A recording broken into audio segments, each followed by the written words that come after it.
compulsions of coalition politics and asked the Prime Minister that, Mr. Prime Minister, you have to make compromises. Even if you say you have to make compromises, there cannot be any compromise with corruption.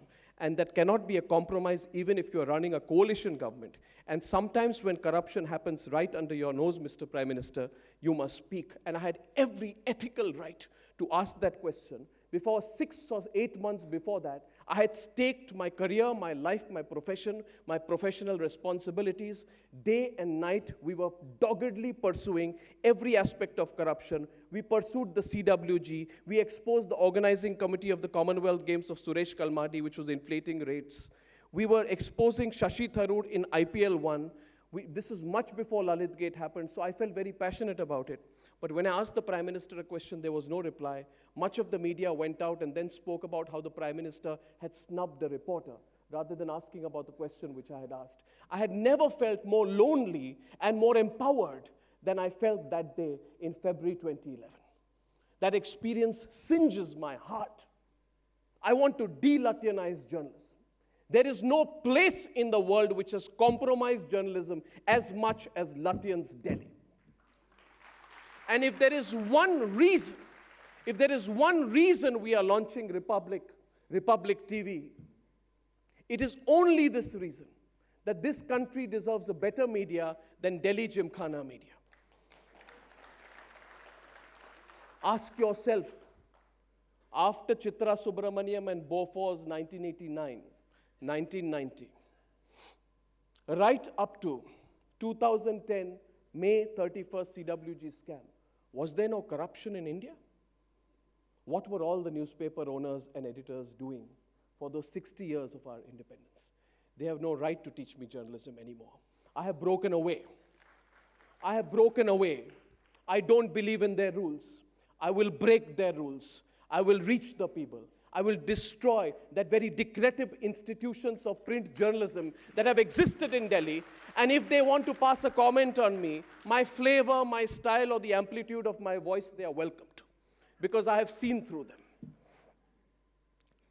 My next question is this, which is question number 5. And the moment, Sudhaji, you want me to stop, tell me to stop.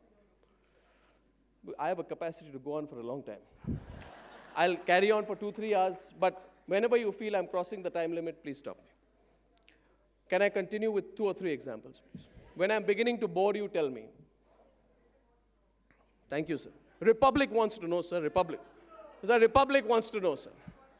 The Republic wants to know, is there any place in this Republic, which is question number 5 today, is there any place in Republic for tolerance, for letting prejudice pass off as tradition? Let me explain this to you. I began my career in 1996. I was in my early 20s, straight out of college. I was very, very excited about journalism. I was given a U-matic camera, and I was sent to cover a story in Sabrimalai. And I took the camera, and I trudged up without slippers, barefoot up Sabrimalai, with my camera person who told me, Arnab, you want to learn journalism, first learn to carry a camera. I went up. The story was very interesting. There was a district magistrate in Patinamthitta, which is the district in Sabrimalai. She wanted to inspect what was happening inside Sabrimalai, because she said, if there's a stampede, if there's problems, what are the administrative arrangements? She'd done some great work, but this district magistrate was not allowed to visit the shrine. And she had taken this up. And I found it a fascinating story of misogyny and discrimination against women, where a senior IAS officer was not being allowed to inspect her own arrangements in Sabrimalai shrine. I did a 2-minute story. Nobody noticed. Absolutely nobody noticed. I came back. It was an instruction for me in what was going wrong in journalism. Now pass it 20 years later. 20 years later, I'm told a 28-year-old woman is lying on the road with another group of women. In busloads they have come. It's Shani Shignapur shrine in Maharashtra. This woman is lying on the road and refusing to get up and saying that why would a woman not be allowed to enter the Shani Shignapur shrine in Maharashtra? Why does a shrine become impure? Similarly, on a parallel note, a campaign started for letting women enter Sabrimalai. Now I know many of you may have different perspectives on it, but I ask these questions because these questions need to be asked. In Haji Ali, 11 women were protesting outside the shrine because it was told that women cannot be allowed inside the Haji Ali Shrine in Mumbai. We did a campaign called the Right to Pray campaign. I don't know if you noticed what happened in the Right to Pray campaign. It started in November 2015, the first day of Sabarimala and the first day of Haji Ali. 286 days after we picked up the right to pray in the context of Sabarimala, the Haji Ali Dargah Trust allowed women equal access to the sanctum sanctorum of the shrine as men. It had denied women post-2012. This marked the culmination of a relentless campaign that began 1 year earlier on the part of Hindu and Muslim women to access the sanctum sanctorum of the shrines of Sabarimala, Shani Shignapur, and Haji Ali.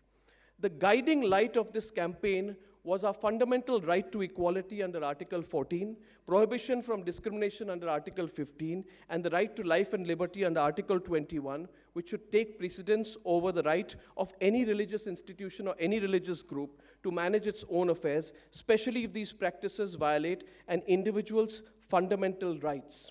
It was disruption. This is disruption. It is disruption from media and society against discriminatory practices which are passed off as tradition, which led to a change vis-a-vis Shani Shignapur and Haji Ali, and I really hope that this continues in the future. Now, in this country of 1.3 billion people, I take pride today to say that our laws are not perfect. Last year, I openly came out and started campaigning for a uniform civil code in India. I am not a right-winger. For 70 years, we were told that if you ask for a uniform civil code in India, you become a right-winger. I find it unacceptable. We are tolerant of a law that allows for a Muslim man to WhatsApp or post his divorce to his wife simply by saying talaq 3 times. So you put talaq 3 times on WhatsApp and you can divorce your wife. We are tolerant of a system, and we consider it to be secular and tolerant. And we are considered to be liberal if we allow a system which does not allow one law for one India. We are tolerant of a system that opposes what is encoded in Article 44 of the Directive Principles of India. We are tolerant of there being a legal sanction for imprisonment for 10 years under Section 377, a law that passes a legal judgment depending on what you may be doing within the confines of your public space. I have openly been against triple talaq. I'm openly for a uniform civil code. I ask you, am I a right-winger in doing so? Should I not ask whether laws which divide India should be allowed or whether laws should unite India? Why should this republic tolerate and hesitate and hiccup to bring one law for all Indians? One law for all Indians, irrespective of their religious faiths or what they do as consenting adults within the privacy of their own home. And if the idea of India in its 70th year is to broadcast a united India, then what place in a united India is there place for triple talaq, an opposition to the Uniform Civil Code, or standing up against the LGBT community have?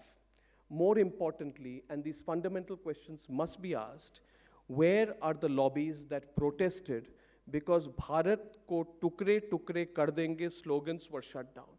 Where are those lobbies when there is an issue at hand to fight for the unity of India legally? I want to know today why the lobbies that proudly proclaim that an expression of freedom of expression is to stand up and say we will destroy India bit by bit, and then claim in public forums that our shout to divide and break up India is an expression of our freedom of expression, then I want to have an example of the same freedom of expression. I want the same people to stand up and say, you cannot divorce your wife on WhatsApp by saying talaq, talaq, talaq 3 times. I want that political correctness to end. Where are the campaigns? Where are the petitions? And where are the candlelight marches? Now, I've been called a lot of things. And I want you to define what I am today. A lot of things have been said. A lot of people have tried to bracket me, put me in a box, to label me. because I don't think of every alphabet before I speak my words. I want to ask you today, I stand for a uniform civil code. Does that make me a right-winger? I stand up for the national anthem and will always speak in support of the Indian Army. Does that make me a Sanghi? I will fight till the LGBT community in India seeks justice and the state stops interfering in their personal and private choices. What does that make me?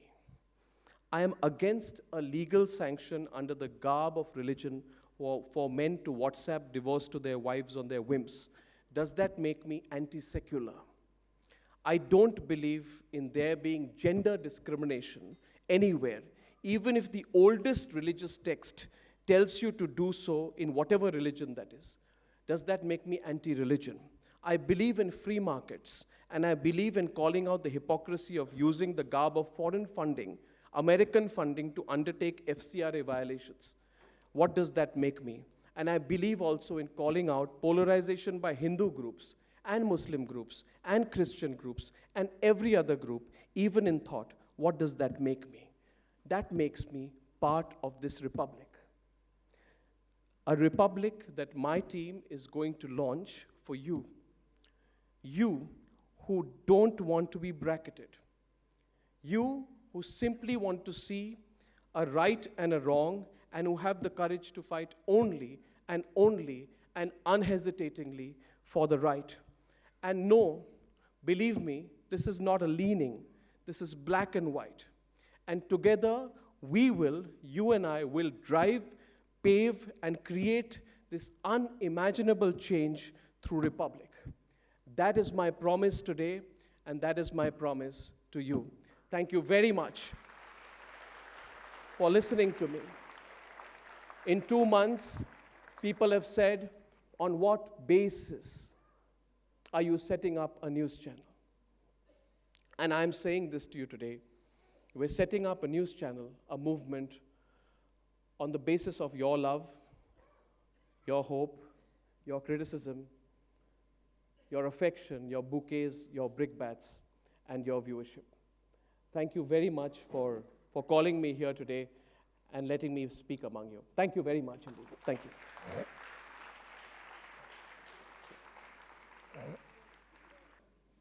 First question, Arnab. How do you stay motivated against so many odds, especially from politicians? Well, Sanjay, I believe that this country has changed a lot in 6 years or 7 years. And I see the pace of change. And I genuinely have seen hope. And I've seen people on the back foot come on the front foot. And there are moments in my life when I feel that this moment in television should really be captured as a moment of a changing India. I remember that when we were doing this debate on triple talaq, Shazia Ilmi, a woman leader of the Aam Aadmi Party, came on my program. And when she spoke out against it, a Maulvi told her, in Hindi he said to her, that aap to Musalman aurat hai hi nahi, aap apna huliya badal dijiye. And I saw that the first reference to an independent woman was an assault on her personally. I saw the fire in Shazia when she fought back. And I know that day who won and who lost. What gives me faith is the fact that I sometimes come out of my program and I pick up a phone, Sanjay, and when I pick up the phone, I see the animated voices of the people. And what gives me hope is that sometimes I'm called in hospital beds by old people who hold my hand and say that we really wish that this had been happening before in our time, but we want to give you our support. That is what keeps you going, Sanjay. There are a lot of people in this country, a lot of people who are positive. I am incredibly positive. And I'll just wrap this up by saying one thing, Sanjay. When I entered college, I was suddenly reminded of my caste because Delhi University was burning with the Mandal Commission agitation. In my second year of college, I was suddenly reminded of my religion because Babri Masjid was brought down. I do believe that if there had been this kind of media in 1990 and 1992, then this country would have not burnt in the way that politicians have burnt it in the past. We want to stop the burning. And therefore, my aspiration is for the media to be a controlling influence in our society, to invoke a sense of fear. There has to be fear of the camera. The camera is not a chronicler. The camera is a watch on behalf of the people. That really keeps me going. As for these political threats, I don't take them seriously anymore. These politicians also presumably don't take me seriously. What about I don't. the reports that you were offered Y plus security and all that? Was that true or just a rumor? I don't know who's offering what security. I cannot afford to walk around with 22 security people. I walked in here, I ran through the road. You can have 2 discussions with 22 security people. But let it float. You see, the problem in our profession is that you do some good, you are misunderstood. I have no security people. One day I was driving down the Bandra-Worli Sea Link. I saw a Lamborghini drive at 300 kilometers per hour. I became a socially active citizen, and I stopped the Lamborghini, and I went to the Bandra-Worli police station and registered a case. The next day, an article came out saying Arnab caught in his Lamborghini speeding on the sea link. I don't respond to media. I do my work, and I don't think I need any security, Sanjay. This was a question by Rajesh Nambiar, but Thank you, Rajesh. if I can slip in a wildcard question as a moderator, do you believe that what happened in Tamil Nadu the last few days truly reflects the will of the people? Absolutely not. By what dimension does it represent the will of the people?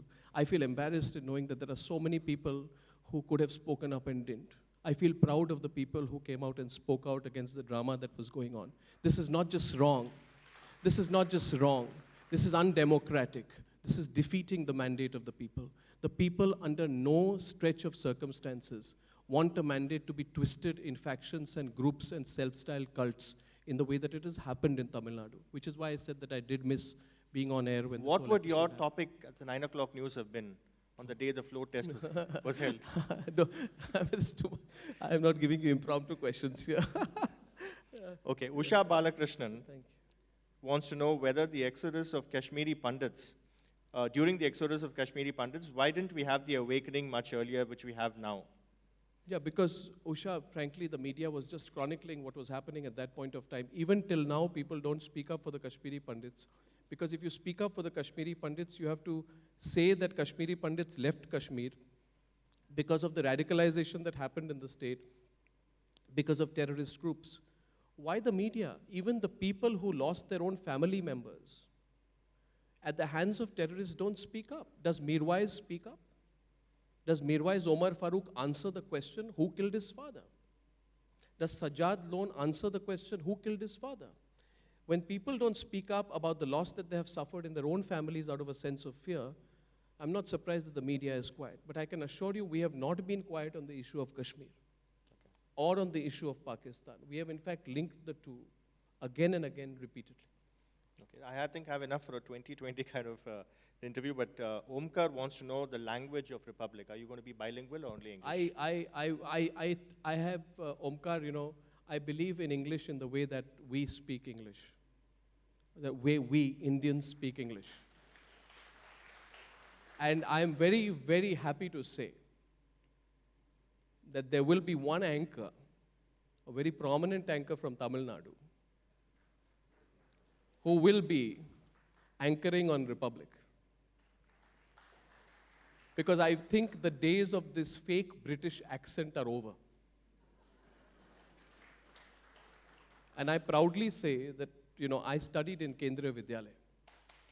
My English will be a combination of Jabalpur, Pune, Jodhpur, Shillong, wherever I have gone, and a mix of all that. But I certainly cannot say that I have some Oxford English in me. I went there for some time, couldn't do well, and came back.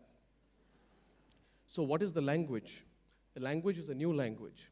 It is Indian English. It is English. It is English with a mix of Tamil, Kannada, Bengali, Assamese, whatever it is. No, it as an accent or the language? Will it be as bilingual? as in sensibility, as in culture, as in the voice of India. And I think that when we look up to people who speak with, you know, a French accent, then there is no need to deride people who speak in wonderful smattering of different Indian languages. In fact, I feel that we should launch even the logo of our channel in multiple languages of this country. The language cannot divide me. I speak English, I don't speak a word of Tamil, but I can't be divided from any of you at all. I must point out that ever since Arnab launched, when he started Times Now, I think that was a starting point in which the Republic of South India got coverage. Otherwise, it was all North-centric. You needed a midnight arrest, or you needed a sensational arrest, or a tsunami to actually be on the national map. Absolutely, absolutely, Sanjay. And that's an important change Arnab brought about in his previous avatar. And if I may add to that, Sanjay, I have never